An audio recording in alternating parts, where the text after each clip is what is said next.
Good evening everyone, welcome back to Vidyarthi cafe. मैं हूं अशोक कुमार। आज हम लोग पढ़ेंगे बुद्धि सर्वार्थ साधिका। बुद्धि सर्वार्थ साधिका अर्थात बुद्धि से सब कार्य सिद्ध होते हैं।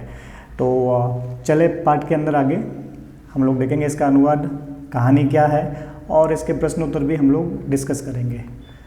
चलते हैं आगे। ओके, तो कहानी शुरू होती है यहाँ पे लिखा हुआ, देखते हैं, समझते हैं इसको क्या है ये। तो एकस्मिन् वने एकः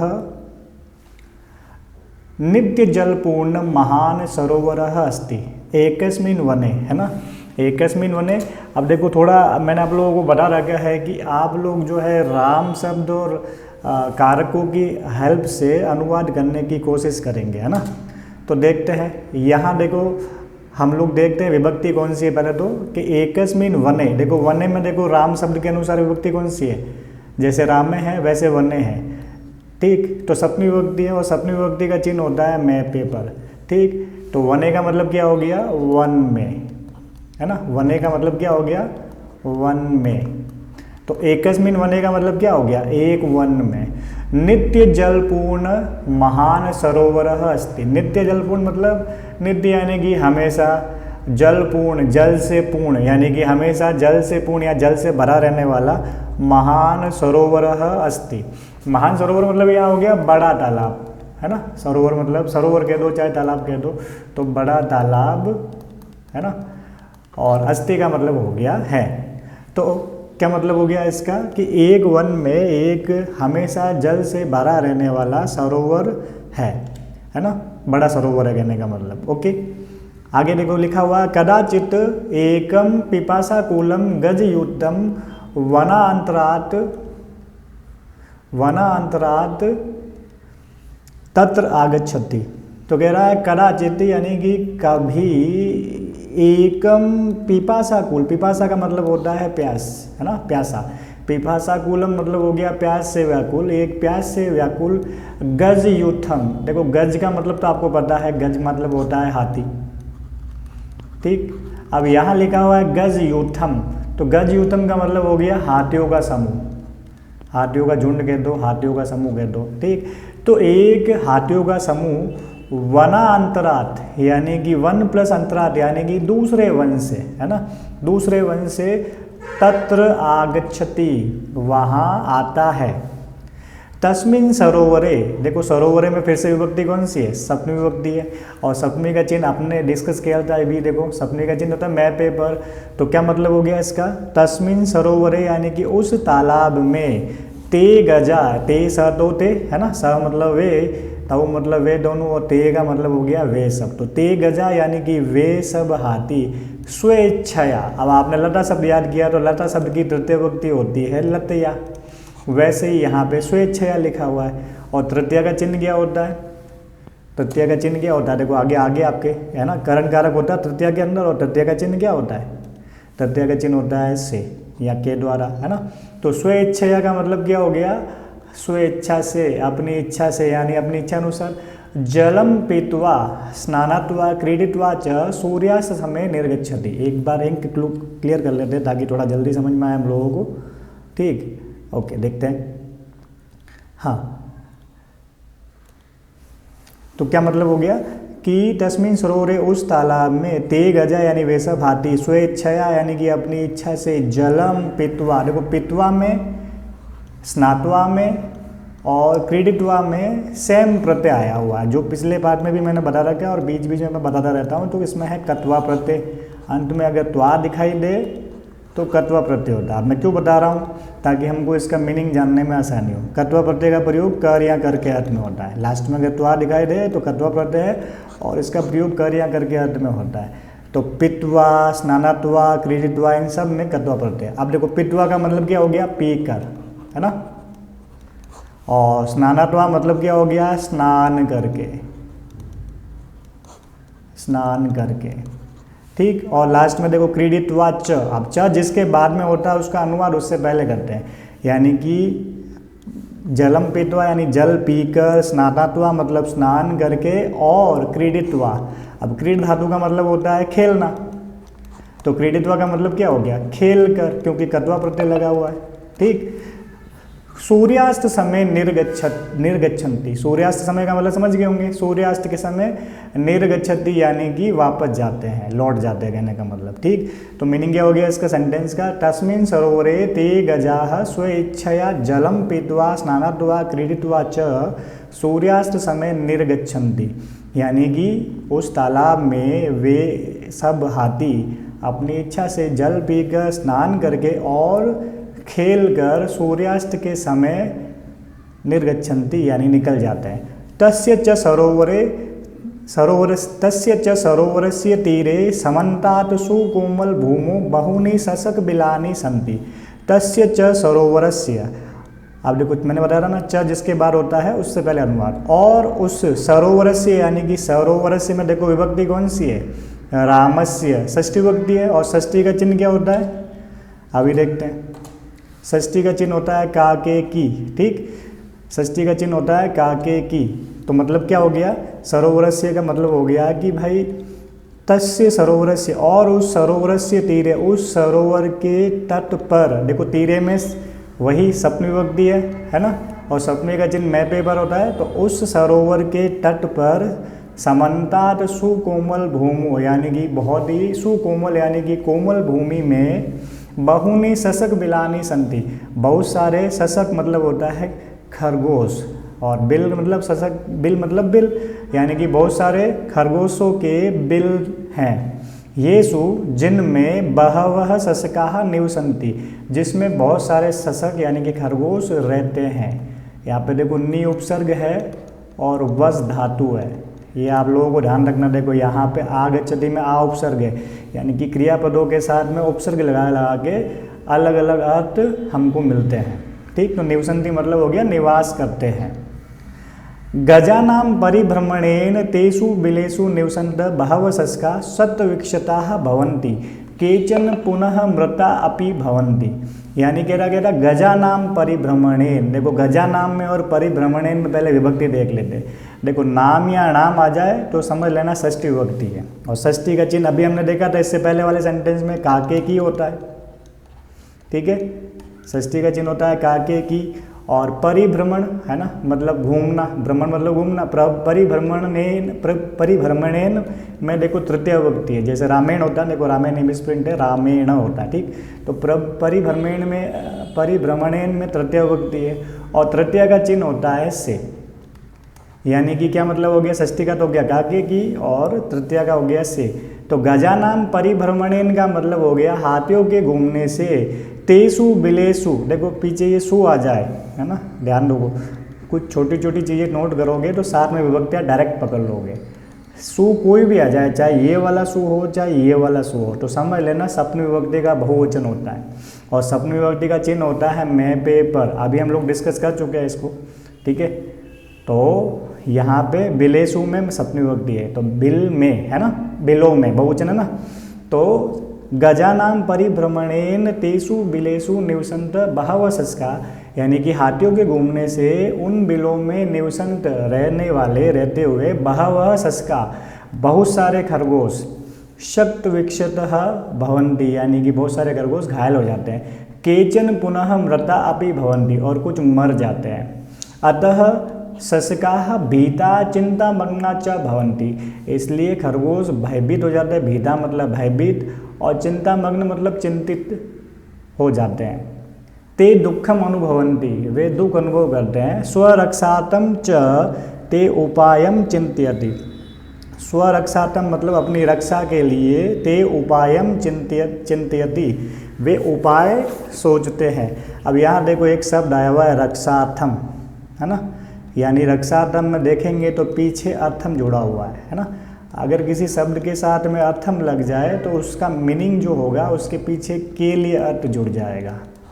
जैसे मैंने कह दिया पठन, पठन का मतलब होता है पढ़ना, और अगर मैं इसमें अर्थम जोड़ लूँ तो शब्द बन जाएगा पठनार्थम। क्या शब्द बन जाएगा, पठनार्थम। पठनार्थम का मतलब हो जाएगा पढ़ने के लिए। तो स्वरक्षार्थम का मतलब क्या हो गया, अपनी रक्षा के लिए। ते उपायम चिंतयति, वे उपाय सोचते हैं। चलते हैं आगे। ये कारक और मैंने राम शब्द इसलिए लिखे ताकि आप लोग विभक्तियों को पहचानते हुए अनुवाद खुद से करने की कोशिश करें। आपको याद होंगे तो आप बिना इनकी हेल्प के यानी कि बिना देखे ही अनुवाद करने में सफल हो जाएंगे, यानी कर पाएंगे आप लोग इजीली। चलते हैं आगे।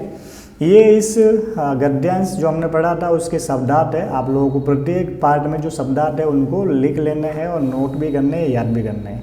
तो वीडियो में आगे बढ़ने से पहले यदि आप मेरे यूट्यूब चैनल पर नए हैं तो मेरे चैनल को सब्सक्राइब कर लीजिएगा और वीडियो को लाइक करिएगा और शेयर करिएगा ज़्यादा से ज़्यादा बच्चों को, और वीडियो अच्छा लगे तो उस पर कमेंट भी करिएगा। चलते हैं आगे। ये इस गद्यांश का शब्दार्थ है। ओके, चलते हैं आगे। तो एकस्मिन् दिने, देखो दिने में वो क्यों विभक्ति है हमने पढ़ रखी है, जैसे रामे दिने।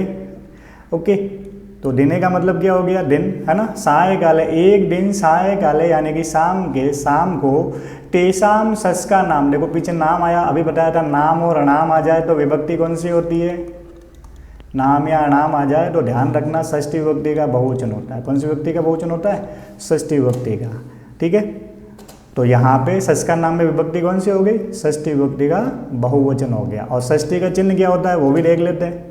षष्ठी का चिन्ह होता है काके की, है ना, ये भी हम लोग जानते हैं, ये देखो। ओके, और पीछे नाम आया हुआ है, नाम ये यहाँ पे भी मिसप्रिंट है, ये नाम होता है रामाणाम, बाल का नाम होता है रामाणाम होता है। ओके, तो सस का नाम में विभक्ति कौन सी हो गई, षष्ठी, है ना। तो और षष्ठी का चिन्ह हो गया काके की। तो एक दिन शाम को तेषाम सस का नाम, उन खरगोशों की सभा भवती, सभा होती है। सर्वे सस्काः यानी कि सभी खरगोश, स्वमतम प्रकाशयन्ति, अपना अपना मत प्रकाशित करते हैं यानी कि प्रकट करते हैं, यानी अपनी अपनी बात रखते हैं। परम, परम का मतलब हो गया परंतु, ते समाधानम न प्राप्नुवन्ति, लेकिन उनको समाधान प्राप्त नहीं होता है।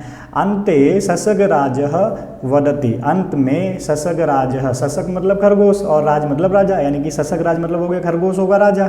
तो अंत में खरगोशों का राजा वदति यानी बोलता है, अहमेव उपायम चिंतयामि। देखो अहमेव में देखेंगे ना तो दो शब्द दिखेंगे, आपको पता है अहम का म हलंत होता है, तो मतलब इसमें कोई स्वर जुड़ा हुआ, स्वर को बाहर निकालो। कौन सा स्वर जुड़ा हुआ है, ए, पीछे हुआ लिखा हुआ है अहमेव, है ना। अहम प्लस एव दो शब्द है।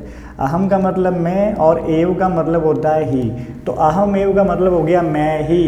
उपाय चिंतयामि, उपाय सोचता हूँ।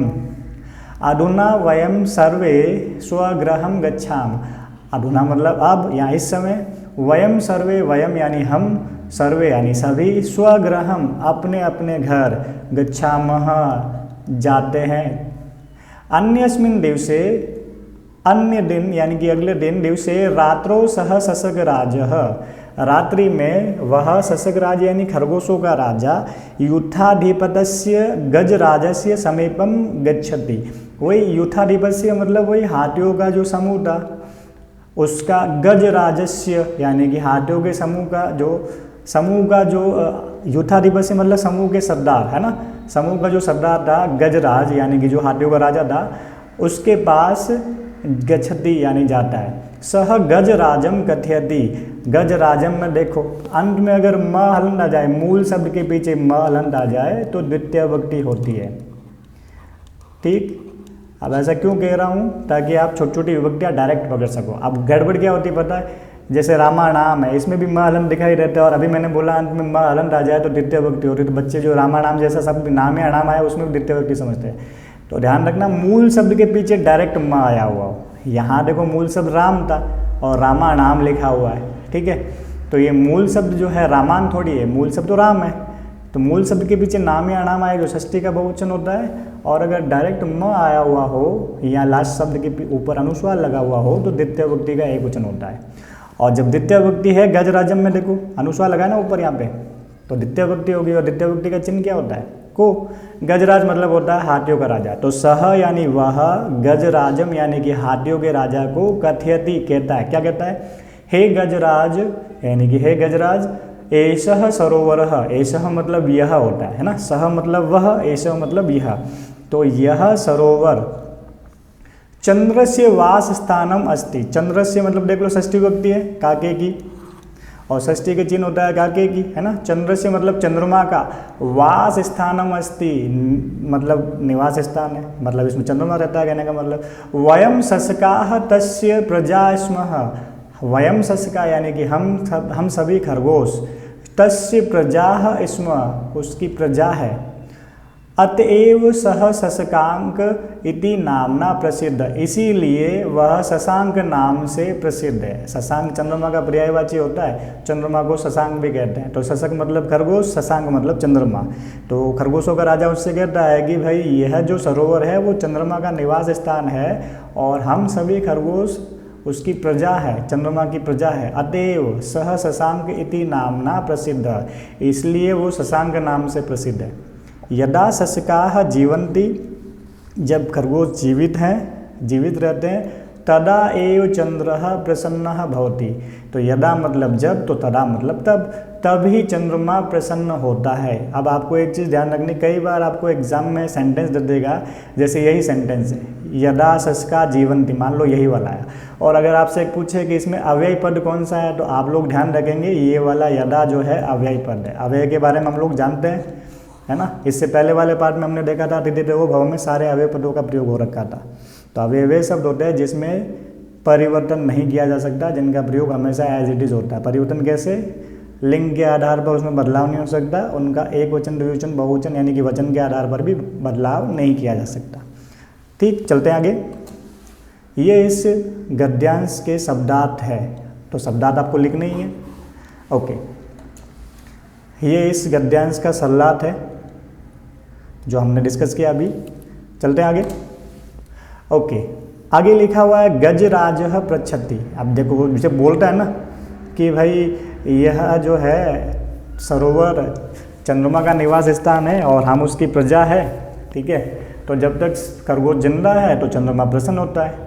तो गजराजः पृच्छति, प्रज धातु का मतलब होता है पूछना, तो हाथियों का राजा पूछता है। कथम, कथम का मतलब हो गया कैसे। अहम यानी मैं, विश्वासम यानी विश्वास करोमि, वो कहता है मैं कैसे विश्वास करूं, जो तुम बोल रहे हो सत्य है। किम क्या, सत्यमेव, सत्यमेव देखो दो शब्द, सत्यम प्लस एव, है ना। सत्यम मतलब हो गया सच और एव का मतलब हो गया ही। तो किम सत्यमेव चंद्र सरोवरे तिष्ठति, क्या सच में ही चंद्र यानी चंद्रमा सरोवरे तिष्ठति। देखो सरोवरे में विभक्ति कौन सी है, वही देख लो, रामे। तो सरोवरे में भी देख लो विभक्ति कौन सी होगी, पता चल गया। रामे की तरह सरोवरे सप्तमी विभक्ति, और सप्तमी का चिन्ह क्या होता है, मैपे पर। तो सरोवरे का मतलब क्या हो गया, सरोवर में या तालाब में। तिष्ठति यानी कि रहता है। तो कह रहा है किम सत्यमेव चंद्र सरोवरे तिष्ठति, क्या सच में चंद्रमा जो है तालाब में रहता है। यदि सरोवर चंद्रदेवस्य वास स्थानम, यदि सरोवर चंद्रदेव का वास स्थान है, तरही का मतलब होता है तो फिर। ये भी अव्यय पद है, ध्यान रखना, ये एग्जाम में पूछ लेते हैं आपको। तो फिर तत्प्रदर्शयतु, तो फिर दिखाओ, प्रदर्शित करो यानी दिखाओ मुझे। शशकः कथयति, शशक यानी कि खरगोश कहता है। आम, आम का मतलब क्या हो गया, हाँ।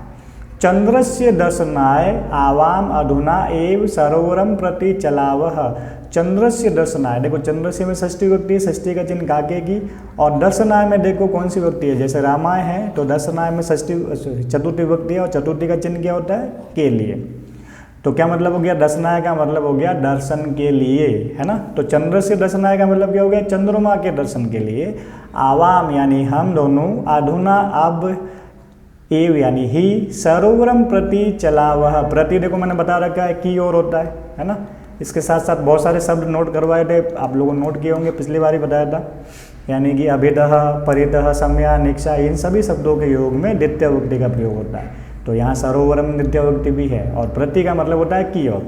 तो कहता है कि आम, हाँ, चंद्रस्य दर्शनाय यानी चंद्रमा के दर्शन के लिए, आवाम अधुना एव, हम अभी, सरोवरम प्रति चलावह, सरोवर की ओर चलते हैं। गजराजः शशकराजेन सह सरोवरस्य समीपम गच्छति, हाथियों का राजा खरगोशों के राजा के साथ, सह का मतलब होता है के साथ। ये भी आपको ध्यान रखना है। अब यही है, लेकिन उपपद विभक्ति के लिए इन शब्दों के योग में विशेष विभक्ति का प्रयोग होता है। तो जहाँ पे भी सह, साकम, साधम, समम आया हो वाक्य में, तो वहाँ तृतीय विभक्ति का प्रयोग होता है। सह, साकम, साधम सभी का मतलब होता है के साथ।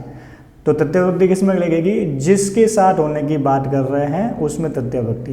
तो हाथियों का राजा किसके साथ जा रहा है, शशक राजेन सह, खरगोशों के राजा के साथ। तो शशक राजेन में विभक्ति कौन सी होगी? तृतीय विभक्ति है। जैसे रामायण होती है वैसे शशक राजेन, देखो रामेण होती है, मिस प्रिंट है, ठीक है, ध्यान रखोगे इस चीज़ का। ओके, तो सवाल आया ना कि भाई शशक राजेन में विभक्ति कौन सी है? तो तृतीय विभक्ति क्यों आई हुई है? सह के योग में तृतीय विभक्ति का प्रयोग होता है। तो गजराज शशक राजेन सह सरोवर से समीपम गच्छति, सरोवर के पास जाता है। सह जले चंद्रस्य प्रतिबिंबम पश्यति, सह यानी वह, जले में देखो विभक्ति कौन सी है? सप्तमी विभक्ति है। सप्तमी का चिन्ह क्या होता है? में होता है। तो जले का मतलब क्या हो गया?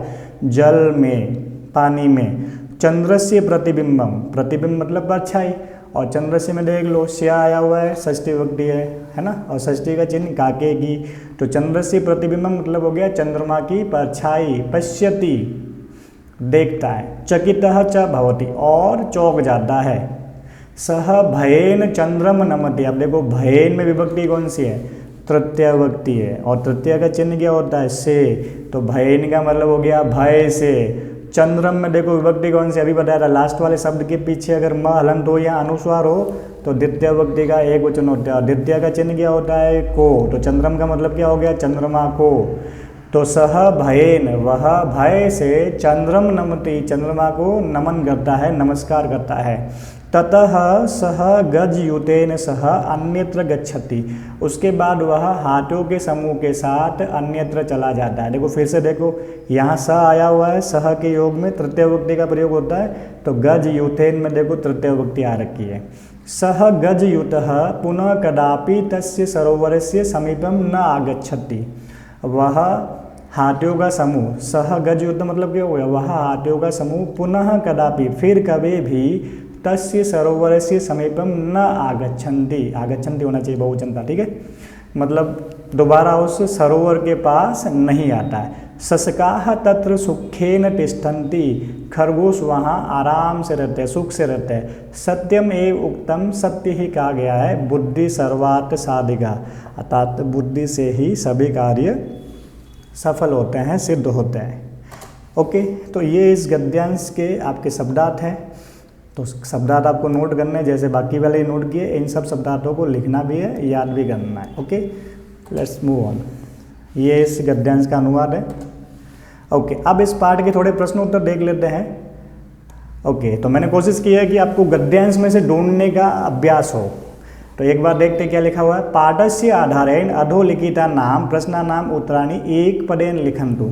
समझ गए होंगे, पाठ के आधार पर अधोलिखिता नाम, नीचे दिए गए प्रश्नानाम उत्तराणि, प्रश्नों के उत्तर एक पद में लिखिए। ठीक, तो पहले प्रश्न का मीनिंग समझते हैं। सरोवरस्य तीरे सुकोमल भूमो बिलेसु के निवसन्ते। समझ गए होंगे, सरोवरस्य तीरे, तीर का मतलब किनारा, तालाब के किनारे, सुकोमल भूमो यानी कि कोमल मुलायम भूमि में, बिलेसु बिल में, के निवसन्ति कह कऊ के मतलब बहुवचन है, कौन रहता है, कौन निवास करता है। देखते हैं।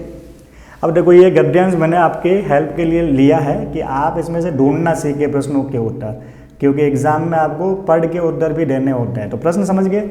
अब देख लेते हैं कहाँ ये बात आ रखी है। तो यहाँ देखो, ये देखो, सरोवरस्य तीरे समन्तात सुकोमल भूमो बहूनि शशक बिलानि सन्ति, येषु बहवः शशकाः निवसन्ति। आपको क्या बोला था? वन वर्ड में उत्तर लिखना है।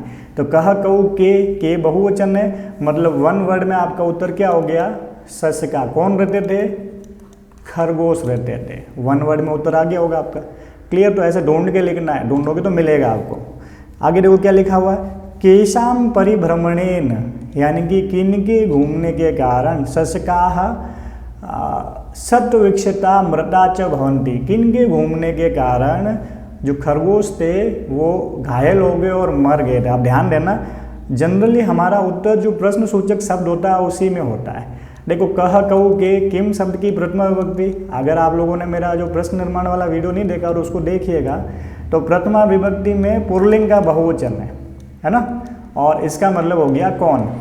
प्रथमा का बहुवचन है तो क्योंकि ये किम शब्द पुल्लिंग में प्रथमा का बहुवचन है तो आपका जो भी उत्तर आएगा वो भी प्रथमा का बहुवचन होगा। अब हमको ये तो पता था ना कौन रहते थे, खरगोश रहते हैं। अब खरगोश को कहते हैं ससकः एक वचन में, और के ये जो आपका के जो है बहुवचन में, इसका उत्तर भी बहुवचन में, कह कऊ के तो ससकः ससकौ ससकाः। वैसे ही अगर आप किम शब्द याद कर लेंगे, वीडियो देख लेना, आप लोगों को याद करने का तरीका बताया हुआ उसमें, ओके। तो उसमें देखो केशाम जो है ना षष्ठी का बहुवचन होता है, तो आपका जो भी उत्तर आएगा उसमें षष्ठी का बहुवचन आएगा। अब हमको पता है कि हाथी है ना, हाथियों के घूमने के कारण है। अब हमको ये पता है कि षष्ठी का बहुवचन में उत्तर आएगा, तो हाथी शब्द की षष्ठी विभक्ति का बहुवचन क्या हो जाएगा, गजानाम। ठीक है, तो गजानाम परिभ्रमणेन शशका सत्य विक्षत मृता च भवन्ति। गद्यांश में देख लेते हैं एक बार। ठीक है, यहाँ देखते हैं, ये रहा, देखो ये देखो क्या लिखा हुआ है, एक मिनट में अंडरलाइन करता हूँ ताकि आपको जल्दी समझ में आए। देखो लिखा हुआ है गजानाम परिभ्रमणेन तेषु बिलेषु निवसन्त बहवः शशकाः सत्विक्षत भवन्ति केचन पुनः मृता अपि भवन्ति। तो हमको क्योंकि वन वर्ड में ही लिखना है तो वन वर्ड में उत्तर हो गया गजानाम। चलते हैं आगे। ओके, सशक राजः कस्य समीपम गच्छति। हाथियों का राजा किसके पास जाता है ना। सशक राज मतलब हो गया खरगोश का राजा, है ना। खरगोशों का राजा किसके पास जाता है वो देख लेते हैं। ओके, यानी कि भाई जब उपाय सोचता नहीं है तो वो कहता ना कि मैं उपाय सोचूंगा, तुम लोग जो है घर जाओ। तो हाथियों का राजा किसके पास जाता है वो देख लेते हैं।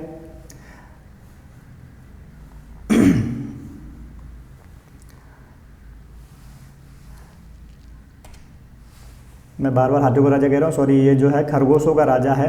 तो खरगोशों का राजा किसके पास जाता है, हाथियों के राजा के पास, है ना। तो गज युथ राजा से समीपम, है ना, गजराज के पास जाता, सॉरी गज राजा से समीपम, यानी कि एक वचन है ना, कस्य में एक वचन है तो आपका उत्तर भी एक वचन का हो जाएगा, गजराजस्य समीपम।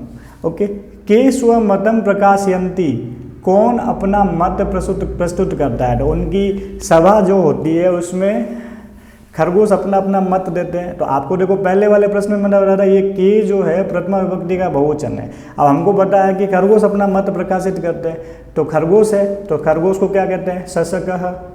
अब ये जो है के जो है प्रथमा विभक्ति का बहुवचन है, तो हमको सशक शब्द की प्रथमा विभक्ति का बहुवचन लगाना है, तो क्या हो जाएगा, सशकाः।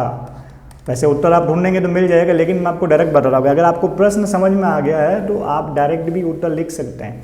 फिर देखो क्या कह रहा है, कह चंद्रम नमति। क्या मतलब हो गया, कौन चंद्रमा को नमस्कार करता है। अब देखो ध्यान दो, ये प्रथमा विभक्ति का एक वचन है और हमको हिंदी में उत्तर पता चल गया कि गजराज यानी कि हाथियों का राजा जो है चंद्रमा को नमस्कार करता है। तो कह प्रथमा का एक वचन है तो क्या हो जाएगा, गजराजः। गजराजः में भी प्रथमा विभक्ति का एक वचन लगा लेंगे हम लोग। आगे देखो क्या लिखा हुआ है, के सुखेन तिष्ठन्ति, यानी कौन सुख से रहता है। आप देखो हाथी चले जाते हैं तो कौन सुख से रहता है, खरगोश रहते हैं। आप देखो वो क्यों चीज़, कह कऊ के बहुवचन है तो खरगोश को सशक बोलते हैं, और सशक शब्द की प्रथमा विभक्ति का बहुवचन क्या हो गया, सशकाः। तो वन वर्ड में उत्तर क्या हो गया, सशकाः। चलते हैं आगे। ओके, अब आपके देखो ये लिखा हुआ है कि पूर्ण वाक्य उत्तरत, ठीक है। चंद्रः कदा प्रसन्न भवति, यानी कि चंद्रमा कब प्रसन्न होता है। तो आप देखो लिखा हुआ था ना, यदा शशकाः जीवन्ति, जब जो है खरगोश जीवित रहते हैं तब चंद्रमा प्रसन्न होता है। ठीक, तो इन सभी प्रश्नों के उत्तर मैंने सीधे लिख लिए हैं, आप लोग डायरेक्टली भी लिख सकते हैं और उत्तर ढूंढने की आदत भी डाल लें। ठीक है, चलते हैं आगे। तो ये आपके 5 प्रश्न थे और इनके आगे इनके उत्तर भी दे दिए हैं। ओके, चलते हैं आगे। अब देखो यहाँ से जो प्रश्न शुरू हो रहे हैं इसमें अगर आप सोचेंगे ढंग से थोड़ा पढ़ेंगे तो आराम से कर सकते हैं, है ना। कैसे करेंगे वो देखते हैं। पहले देखते हैं इनका मीनिंग क्या होता है। निवसंती, वस धातु का मतलब होता है रहना, तो निवसंती मतलब निवास करते हैं। चिंत धातु का मतलब हो गया सोचना, चिंतन करना। भू धातु का मतलब होता है होना। कथ धातु का मतलब होता है कहना, है ना। और यहाँ तिष्ठ धातु है ना, तिष्ठ मतलब हो गया यहाँ पे स्था धातु है। तो ये स्था धातु के जब रूप चलते हैं तो तिष्ठति तिष्ठत तिष्ठन्ति लिखते हैं, ठीक है। तो स्था धातु का मतलब होता है रहना, ठहरना, रुकना, है ना। तो किम चंद्रः सरोवरे, क्या चंद्रमा, किम का मतलब क्या, चंद्र मतलब चंद्रमा, सरोवरे में है सप्तमी विभक्ति, और सप्तमी का चिन्ह आपको पता है, हमने डिस्कस किया है, सप्तमी का चिन्ह होता है मैं पेपर। तो क्या चंद्रमा सरोवर में, अब आप अपने आप ही समझ गए होंगे कौन सा उत्तर आएगा, निवसन्ति, है ना। क्या चंद्रमा सरोवर में निवास करता है, ओके, एक हो गया। आगे देखो क्या लिखा हुआ है, सर्वे शशकाः उपायम, सभी खरगोश, उपायम मतलब उपाय, अब उपाय क्या करते हैं, सोचते हैं, तो चिंतयति, ओके। आगे देखो क्या लिखा हुआ है, सायंकाले शशका नाम सभा, शाम के समय खरगोशों की सभा क्या जाएगा, होती है, यानी कि भवती। तो अगर आपको क्रिया का मीनिंग पता चल गया तो वैसे ही भर लोगे, ठीक है। अब क्या यहाँ पे कथयति भर सकते थे, तो इसका मीनिंग क्या हो जाता, शाम को खरगोशों की सभा कहती है, अपने आप ही रॉन्ग हो जाता है, ठीक है। तो भू धातु मतलब होना होता है, तो भवती यानी होती है। शशकाः सरोवरस्य तीरे, खरगोश तालाब के किनारे, सरोवर के किनारे, तिष्ठति, है ना, रहते हैं कहने का मतलब, ओके। अब लास्ट में जो बचा हुआ वो आ जाएगा, लेकिन फिर भी इसका मीनिंग जानते हैं। सह गजराजम, वह हाथियों के राजा को कथयति यानी कि कहता है, कथयति, ठीक है। बहुत इजी है, अगर आप लोग इसको तो ढूंढ के लिखने की जरूरत ही नहीं है, सीधा सीधा आप सेंटेंस को थोड़ा समझेंगे, आराम से उत्तर लिख लेंगे। चलते हैं आगे, ओके। ये सवाल बहुत ही ईजी है, मैं आपको बताता हूँ ना, आपको पद परिचय आना चाहिए, ठीक है। पद परिचय में क्या है, जो शब्द दिया हुआ है उसमें आपको क्या क्या दिखाई दे रहा है, जैसे कि पुरुष कौन सा है, वचन कौन सा है ना। और आप इसमें एडिशनल में एक सवाल और भी पूछ सकते हो कि धातु कौन से, वो भी बता दो, ठीक है। हालांकि यहाँ दो चीज़ ही पूछी है, जैसे चिंतयति लिखा हुआ है, तो पट्टी पटत पटंती, तो पटती की जगह ती आया हुआ वैसे के वैसे, तो ये आपको पता चल गया पटती प्रथम पुरुष का एक वचन होता है, तो ये प्रथम पुरुष है और एक वचन है। आज देखो पट्टी पटत पटंती, तो तिष्ठति तिष्ठत तिष्ठन्ति, तो प्रथम पुरुष है ना, और वचन कौन सा है, बहुवचन है, प्रथम पुरुष का बहुवचन है। आगे देखो लिखा हुआ जीवंती, तो जीवती जीवत जीवंती सेम चीज है, प्रथम पुरुष है इसमें और बहुवचन है, सेम चीज, प्रथम पुरुष का बहुवचन। अब नमति देखो, नमति नमत नमंती, तो प्रथम पुरुष, देखो पुरुष सभी में प्रथम ही आ रहा है ना, क्योंकि जनरली यहाँ इस पार्ट के अंदर प्रथम पुरुष का ही प्रयोग हो रखा है। और वचन कौन सा हो गया, एक वचन हो गया, तो प्रथम पुरुष का एक वचन हो गया। कथयति है ना, कथयति कथयत कथयन्ति, है ना, तो वही प्रथम पुरुष हो गया, पुरुष तो सब में प्रथम ही आ रहा है। और वचन कौन सा हो गया, एक वचन हो गया। क्या आपको इसमें रट्टा मारने की जरूरत है, नहीं। अगर आपको पद धातु के लट लगा याद है तो वैसे ही करोगे। गच्छति फिर से वही प्रथम पुरुष है इसमें भी, और वचन कौन सा है, एक वचन है। इजीली कर सकते हो, ऐसे प्रश्न तो आए तो आपको बोनस मार्क समझो ना, आराम से कर सकते हो, ठीक है। ओके आगे चलते हैं। अब देखो ये जो आगे वाला प्रश्न था इसमें एक चीज़ एडिशनल भी पूछी जा सकती है आप लोगों को, मतलब वैसे जैसा पूछा जाए वैसा उत्तर देना चाहिए, लेकिन आपको नॉलेज होना चाहिए, पता होना चाहिए। अगर मैं आपको एक्स्ट्रा सवाल पूछ लूँ कि इसमें धातु भी बताओ, ठीक है, तो बता सकते हो। इसमें तिष्ठ का मैंने बताया था, स्था धातु होता है और जब रूप चलते हैं तो तिष्ठ वर्ड यूज करते हैं, ठीक। जीवंती में जीव धातु, नमंती में नम धातु, कथयति में कथ धातु और गच्छति में गम धातु, ठीक है। तो एक एडिशनल सवाल पूछते तो भी आप लोग बता सकते थे। आगे चलते हैं, जैसा कि इसमें आगे दे रखा है, देखो इसमें धातुओं के नाम दे रखे हैं और ये भी सवाल बहुत ईजी है ना, कुछ भी रटने की जरूरत नहीं है। देखो गम धातु के जब रूप चलते हैं तो गच्छ वर्ड यूज करते हैं, तो गच्छति गच्छत गच्छन्ति, एक वचन द्विवचन बहुवचन दिया हुआ है। कथ धातु है तो इसका एक वचन दिया हुआ है, द्विवचन और बहुवचन आपको लिखना है। तो कथयति दिया हुआ है तो द्विवचन क्या हो गया, कथयतः, बहुवचन क्या हो गया, कथयन्ति। ये तो आपको एक एग्जाम्पल भी दे रखा है, आगे वाला आपको बनना है। स्था धातु के रूप चलते मैंने बताया था तिष्ठ वर्ड का यूज करते हैं, तो यहाँ तिष्ठन्ति दिया हुआ बहुवचन, तो आपको एक वचन और द्विवचन लिखना है। क्या हो जाएगा, तिष्ठति तिष्ठथ तिष्ठतः तिष्ठन्ति, ओके, ऐसा देखो क्री धातु दिया हुआ है तो करोमि एक वचन में हो गया, ये देखो आपका उत्तम पुरुष का है ना, कुर्वः उत्तम पुरुष का द्विवचन और कुर्मः उत्तम पुरुष का बहुवचन हो जाएगा। जीव धातु में देखो जीवंती दिया हुआ है बहुवचन का, तो एक वचन और द्विवचन आपको लिखना है, तो क्या हो जाएगा जीवती, जीवतः, जीवंती। अब देखो चल धातु का द्विवचन दे रखा है, ये उत्तम पुरुष का है ना, पठामी पठाओ पठाम, तो आपको ये ध्यान रखना है कि जो दे रखा है वो कौन से पुरुष का, उसी के अनुसार एक वचन द्विवचन बहुवचन डिसाइड करना है। तो उत्तम पुरुष का द्विवचन है तो हमको इसका एक वचन और बहुवचन लिखना है। क्या हो जाएगा उत्तम पुरुष, पट धातु का होता है, पठामी पठाओ पठाम, तो चल धातु का क्या हो जाएगा चलामी, चलावह ऑलरेडी दिया हुआ है, और बहुवचन हमको लिखना है चलामह, पीछे विसर्ग आता है। तो बहुत इजी है, ये तो आपको पद धातु के रूप याद है, तो वैसे ही बिना देखे बिना किसी की हेल्प के कर सकते हो। अब देखो आगे जो सवाल दे रखा है ना, वो सवाल महत्वपूर्ण है। आपको एग्जाम में जनरली रचनात्मक लेखन में ये सवाल पूछते हैं, आपको कोई चित्र दे देगा और उस चित्र से आपको 5 वाक्य बनाने के लिए दे देता है। 4 बोले तो 4 बनाने, 5 बोले तो 5 बनाने। तो आप क्या करेंगे, चित्र में देख लो, हम लोग हिंदी में सेंटेंस बनाते हैं कि भाई हम क्या क्या देख रहे हैं। तो ये भाई कोई बगीचे का चित्र है, तो यह चित्र बगीचे का है ना, बगीचे का है। पहला सेंटेंस ये बन गया कि यह चित्र बगीचे का है, नंबर 1। हिंदी में बना रहे, फिर संस्कृत में बनाएंगे हम लोग। दूसरी चीज क्या हो गया, यह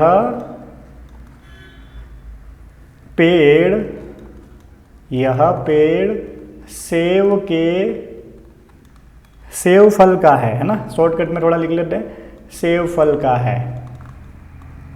यह पेड़ सेव फल का है। तीसरा सेंटेंस देख लो, और क्या हो सकता है इसमें, देखो पेड़ के नीचे बहुत सारे सेव दिखाई दे रहे हैं हमको, है ना, मतलब सेव के फल दिखाई दे रहे हैं, तो मतलब क्या हो गया, वृक्ष के नीचे या पेड़ के नीचे, पेड़ को चाहे वृक्ष को एक ही बात है, तो वृक्ष के नीचे, वृक्ष के नीचे सेव फल है। 3 सेंटेंस बन गए। पहले देखते हैं 3 5 ही बनते हैं कि ज़्यादा भी बन सकते हैं, ठीक है। फिर देखते हैं आगे, बच्चे फल खा रहे हैं, देखो ये खाता हुआ दिख रहा है ना, तो और खुश हो रहा है खा के, तो क्या हो गया, सेव फल खाकर, सेव फल खाकर बच्चे प्रसन्न होते हैं, है ना, प्रसन्न होते हैं। ओके, और देखते हैं एक, फिर हम लोग देखेंगे एडिशनल बनते हैं क्या। फिर देखो सेव फल लाल है ना, सेव फल लाल है, यानी कि लाल रंग का है, कहने का मतलब सेव का फल। अब पहले इन 5 का सेंटेंस बनाने की कोशिश देखते हैं, फिर देखते हैं कि कुछ और बनेगा क्या। ठीक, तो पहला हो गया यह चित्र। अब देखो चित्र नपुंसकलिंग का शब्द है, ठीक है, तो नपुंसकलिंग के हिसाब से अनुवाद करेंगे। तो यह को संस्कृत में 3 चीजें बोलते हैं ना, एक तो बोलते हैं एषः, एक बोलते हैं एषा, एक बोलते हैं एतत्। तो अब ये नपुंसकलिंग का, चित्र नपुंसकलिंग का शब्द है ना भाई, तो क्या आ जाएगा एतत्।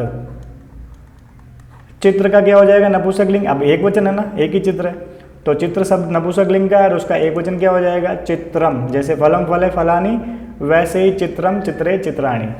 बगीचे का है, देखो का चिन्ह आया हुआ है, काके की, है ना, बगीचे को बोलते हैं उद्यान, उद्यान कह दो, उपवन कह दो। अब देखो काके की चिन्ह षष्ठी विभक्ति का होता है, और उद्यान शब्द की षष्ठी विभक्ति क्या हो गई उद्यानस्य, है ना।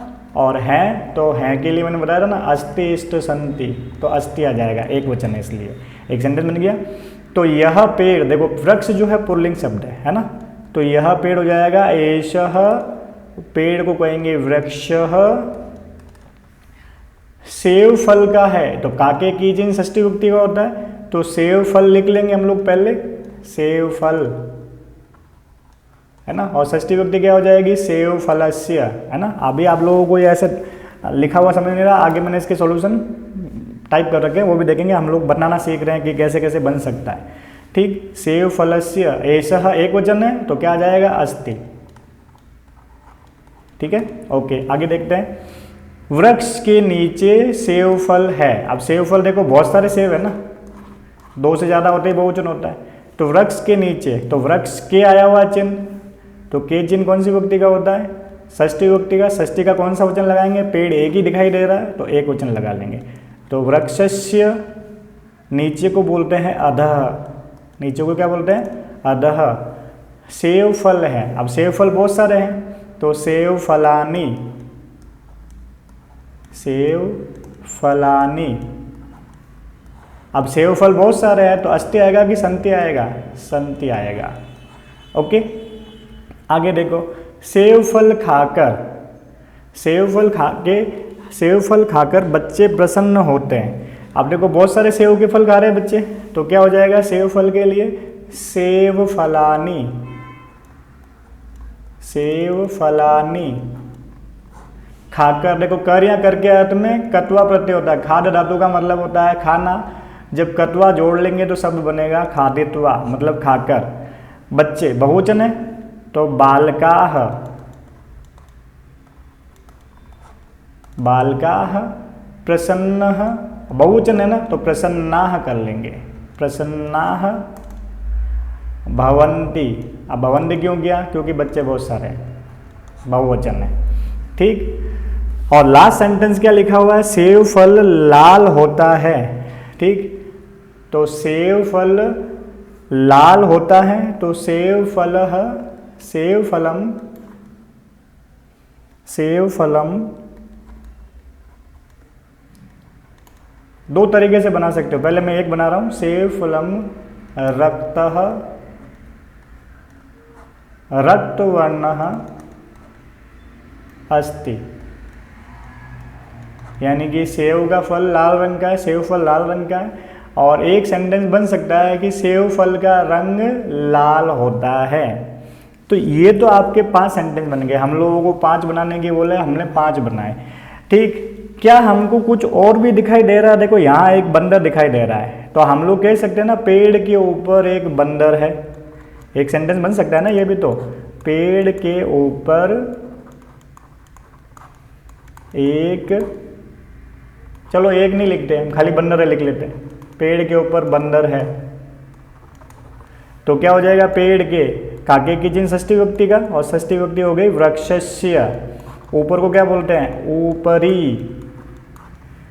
बंदर को क्या बोलते हैं, वानर। कितने बंदर हैं, एक ही है तो वानरः। अब एक बंदर है तो अस्ति। एक सेंटेंस और बन गया है ना।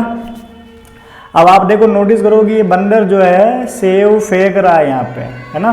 तो बंदर सेव फेंकता है, बंदर सेव फल फेंकता है,